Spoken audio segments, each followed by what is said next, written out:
Martedì 19 luglio, Santa Giusta, è il 200° giorno dall'inizio dell'anno e ne mancano 165 al termine. Il sole sorge alle 5:40 e tramonta alle 20:53. La luna si leva a mezzanotte e 1 minuto e tramonta alle 12:22.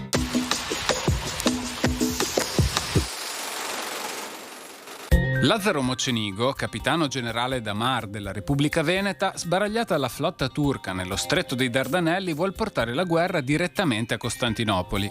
Le navi veneziane avanzano sotto la tempesta di fuoco delle batterie nemiche piazzate sotto le sponde del canale, ma una cannonata coglie in pieno il deposito delle polveri della galera ammiraglia spintasi audacemente fin sotto costa.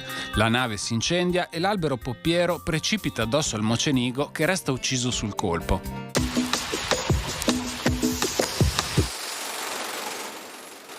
Le previsioni per domani. Cielo in prevalenza sereno o poco nuvoloso, salvo un po' di attività cumuliforme pomeridiana in montagna.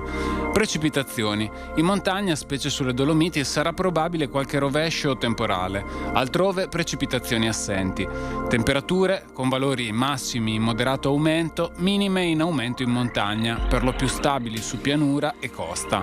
Venti in pianura per lo più deboli meridionali, con diffusa presenza di brezze. In quota deboli in rotazione da nord-ovest a sud-ovest.